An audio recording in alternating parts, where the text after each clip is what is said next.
Bonjour à tous et bienvenue pour cette nouvelle vidéo. Alors là on est le 2 avril donc il n'y a pas de blague spécifique et de toute façon là j'ai pas du tout l'inspiration pour. Mais aujourd'hui on va parler donc d'un sujet que vous avez vu, j'ai déjà commencé la semaine dernière. Ici vu qu'il est bien rempli, on va passer directement sur la zone entre 50 et 100 euros des intras Chiffy qui sont vraiment sympathiques et qui font partie de mon top. On fera ensuite la zone entre 25 et 50 euros. Alors c'est un peu décousu comme ça, mais ça a ses explications par les derniers tests qui sont en cours, notamment parce qu'il y aura un intra qui sortira en test, enfin même deux intras, donc c'était en cours de test justement, pour compléter ce top et voir s'il y avait des choses à remplacer. Du coup, qu'est-ce qui est intéressant dans cette gamme de prix? En général, on se retrouve avec des intras qui commencent à être techniquement beaucoup plus intéressants, puisque on va avoir vraiment ce sentiment d'amélioration, ce sentiment de puissance que l'on n'a pas forcément, déjà pour ceux qui ont découvert sur la zone à 25 euros, pas encore totalement à 50 euros et moins. Ici, on commence vraiment à avoir des drivers, déjà pour la base, qui sont beaucoup plus performants, beaucoup plus techniques, beaucoup plus détaillés.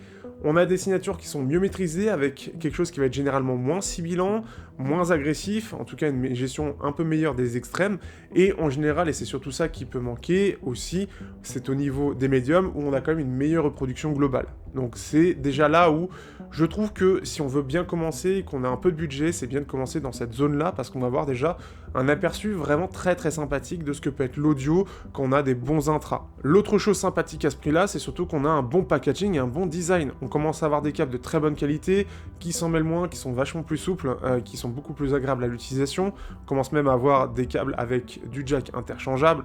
On a un packaging qui est en général complet avec plein d'embouts, et ça met de plus en plus des embouts de très bonne qualité. Et surtout, on a toujours un design qui est de plus en plus de qualité, avec en général des intrants en magnésium ou en métal, avec vraiment cette bonne finition, une recherche de design un peu spécifique. Donc on a vraiment cet ensemble qui fait que c'est vraiment très intéressant de partir sur cette gamme. On va voir aussi plus de signatures différentes et en général aussi, vu les performances des intras, quelque chose de généralement plus polyvalent, puisqu'on va pouvoir plus en profiter sur certains styles et avoir quand même ce côté, cette qualité pour les autres styles quand même, ce qui permet d'avoir ce côté un peu plus, entre guillemets, adouci entre les styles de musique et pouvoir en profiter pleinement. Du coup, on va pouvoir commencer ce top. Alors, on en a pas mal ici, encore une fois, avec généralement du TRN et du KZ. On a un peu de KBR, vous allez voir ça, et des intras qui sont vendus sur chiffyaudio.fr, bien évidemment.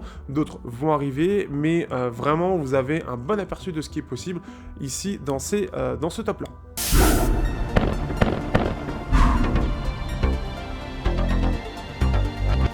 On va commencer avec, pour moi, ceux qui sont le top du top à l'heure actuelle, pour ceux surtout qui veulent découvrir, mais aussi ceux qui veulent les meilleurs en termes de performance par rapport à ce qui est généralement du style dynamique, mais un petit peu pour tout, mais surtout avec une belle base bien punchy.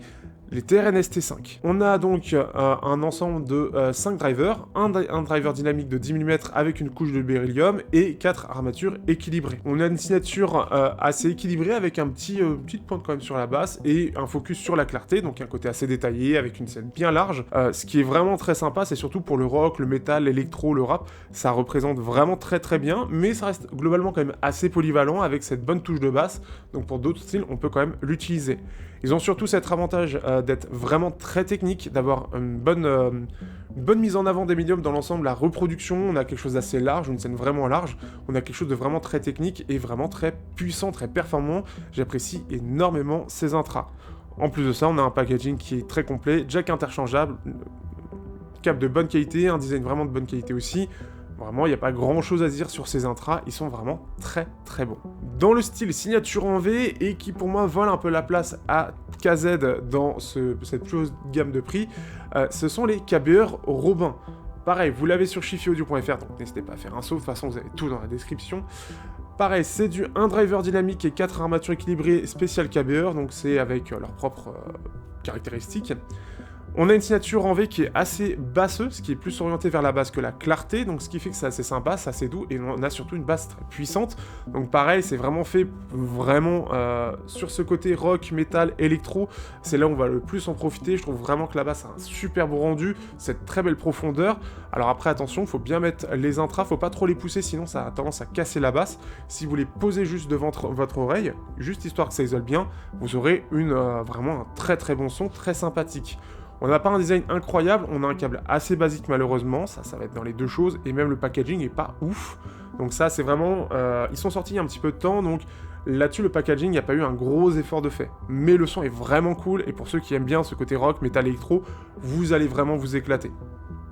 Ce qui est bien, c'est que c'est assez doux, on a des voix aussi qui sont assez chaleureuses, sans avoir d'accroche spécifique, c'est un petit peu plus sibilant que les ST5, mais c'est vraiment limité, et c'est vraiment bien. Justement, on va parler un petit peu de KZ avec les AS16 Pro. Ce qui est bien, c'est que c'est l'évolution des CCA C16, avec ce côté vraiment plus chaleureux, et avec une meilleure approche, dans le sens où on a des basses qui sont beaucoup plus profondes. Globalement, on est sur 8 armatures équilibrées. L'idée, c'est une signature en W, c'est-à-dire une pointe au niveau de la basse, une pointe dans les médiums, même une grosse pointe, et une pointe dans l'extrême aigu pour avoir cette approche particulière. C'est un peu particulier, ça donne un côté vraiment très technique. Par contre, on est sur de l'armature équilibrée, et surtout à ce prix-là, ça fait pas non plus des miracles, ce qui fait que ça va manquer quand même de profondeur par rapport à un driver dynamique. Ça va sonner avec plus de clarté dans l'ensemble, mais on va manquer de chaleur, de profondeur de basse là-dessus, donc c'est quelque chose qui est un peu différent, mais vraiment très sympathique. Le reproche que j'aurais à faire, c'est que ça met très en avant les voix, peut-être un peu trop en avant, ce qui fait que ça se ressent, et sur certaines musiques, ça peut donner une petite incohérence. On a les Celeste Pandamon. Celeste, c'est une filiale de Kinera, qui est justement mis en avant, donc c'est une filiale qui est vraiment sur ce côté moins de 100 $, globalement, en tout cas pour l'instant, et s'appuie sur la technologie planaire carré. Donc c'est un nouveau type de driver qui est sorti, donc basé sur du planaire, mais fait pour être moins cher surtout.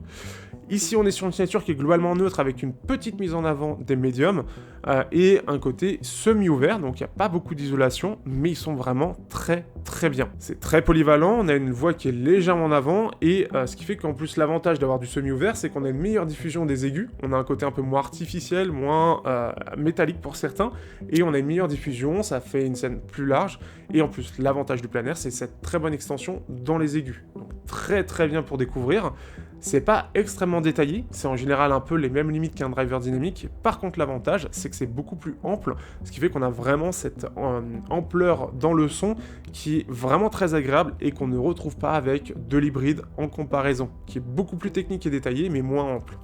Donc très bien à découvrir, pareil, encore une fois, ils sont sur chifiaudio.fr si vous avez envie. Et je vous invite vraiment à les découvrir, c'est vraiment très sympa.